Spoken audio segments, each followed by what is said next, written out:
Pernah nggak kamu bangun pagi, badanmu sebenarnya masih ingin diam, tapi hidup memaksamu berdiri lagi?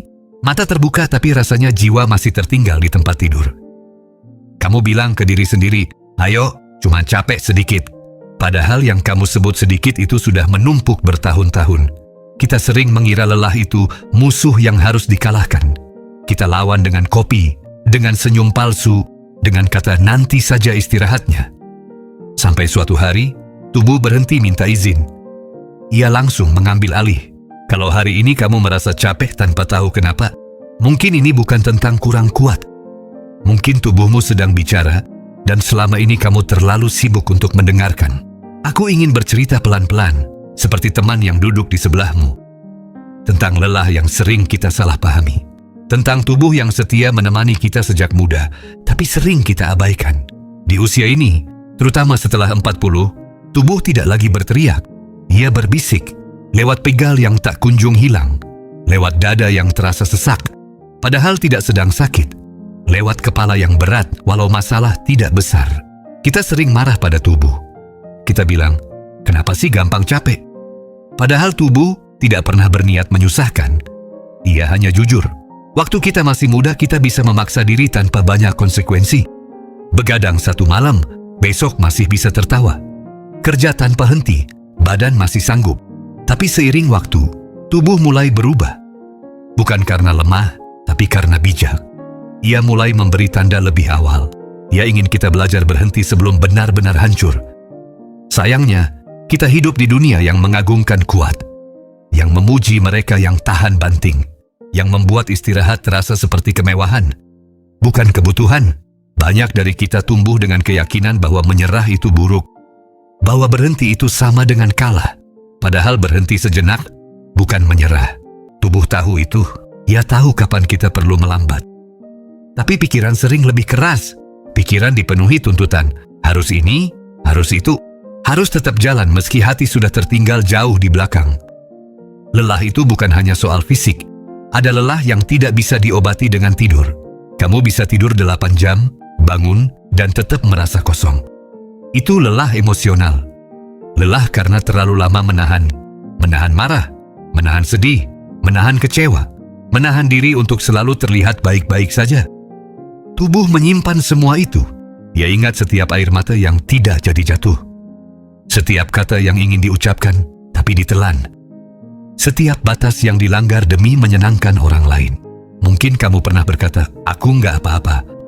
Padahal tubuhmu tahu kamu tidak baik-baik saja. Tubuh selalu tahu lebih dulu. Ia merespons sebelum kita sempat menyusun alasan. Ia menegang saat kita tertekan. Ia melemah saat kita terlalu lama pura-pura kuat. Ia lelah bukan karena hidup berat, tapi karena kita jarang memberi ruang untuk bernapas. Mendengarkan tubuh bukan hal yang diajarkan sejak kecil.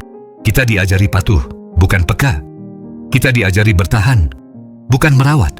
Padahal tubuh adalah rumah, dan rumah yang terus dipakai tanpa dirawat, lambat laun akan rusak. Bukan karena rumah itu jelek, tapi karena penghuninya lupa memperhatikan. Coba ingat kapan terakhir kali kamu benar-benar berhenti tanpa rasa bersalah. Bukan berhenti sambil memikirkan pekerjaan.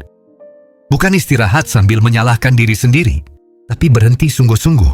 Duduk, bernapas, dan berkata, aku cukup hari ini. Bagi banyak orang, kalimat itu terasa asing. Bahkan menakutkan. Seolah dengan mengaku cukup, kita kehilangan nilai. Padahal justru di sanalah kita mulai utuh. Tubuh tidak pernah meminta banyak. Ia tidak minta hidup sempurna.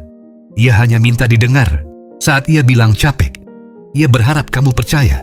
Saat ia bilang sakit, ia berharap kamu tidak menganggap remeh. Saat ia butuh diam, ia berharap kamu tidak memaksanya ramai. Mendengarkan tubuh sering berarti membuat keputusan kecil yang terasa besar. Tidur lebih awal. Menolak satu undangan. Mengurangi satu beban. Mengakui bahwa hari ini bukan hari terbaik. Di usia ini, kita sering berada di persimpangan. Di satu sisi tanggung jawab tidak berkurang. Di sisi lain energi tidak lagi melimpah. Disinilah kebijaksanaan diuji. Bukan tentang seberapa banyak yang bisa kita lakukan, tapi seberapa tepat kita memilih. Tubuh membantu kita memilih. Kalau kita mau mendengar, ia memberi sinyal kapan harus maju, kapan harus berhenti, kapan harus pelan-pelan. Ada rasa takut saat kita mulai mendengarkan tubuh. Takut dianggap lemah, takut tertinggal, takut mengecewakan, tapi ada kelegaan juga. Kelegaan karena akhirnya kita jujur, karena akhirnya kita berhenti berperang dengan diri sendiri. Lelah yang dilawan akan berubah menjadi sakit, tapi lelah yang didengarkan akan berubah menjadi pelajaran. Mungkin hari ini tubuhmu sedang lelah, dan mungkin selama ini kamu terlalu keras padanya. Tidak apa-apa, tidak ada kata terlambat untuk mulai bersahabat kembali. Mulailah dengan hal kecil, tarik napas lebih dalam, dengarkan detak jantungmu, rasakan kakimu menapak, sadari bahwa kamu masih di sini. Bertahan sejauh ini sudah bukti kekuatan yang tidak perlu dibuktikan lagi. Tubuh tidak menuntut kita menjadi siapa-siapa. Ia hanya ingin kita hadir. Saat makan, benar-benar makan. Saat lelah, benar-benar istirahat. Saat sedih, izinkan sedih itu ada. Kita sering ingin cepat-cepat sembuh, cepat-cepat kuat, cepat-cepat lewat. Padahal proses tidak bisa dipercepat tanpa harga. Tubuh tahu ritmenya sendiri. Ada hari-hari di mana mendengarkan tubuh berarti melakukan lebih sedikit. Dan itu tidak apa-apa. Dunia tidak runtuh hanya karena kamu melambat. Hidup tidak berhenti hanya karena kamu istirahat. Justru sering kali, dengan berhenti sejenak, kita bisa melanjutkan lebih jauh. Bukan dengan tenaga yang dipaksakan, tapi dengan kesadaran yang utuh. Kita tidak perlu menunggu tubuh benar-benar jatuh untuk mulai peduli. Kita tidak perlu menunggu sakit parah untuk mulai lembut. Mendengarkan tubuh adalah bentuk penghormatan. Di usia ini mungkin inilah bentuk cinta diri yang paling nyata. Bukan motivasi keras, bukan paksaan, tapi perhatian yang konsisten. Jika hari ini kamu merasa lelah, mungkin itu bukan tanda untuk menyerah. Mungkin itu tanda untuk berhenti sejenak dan mendengar.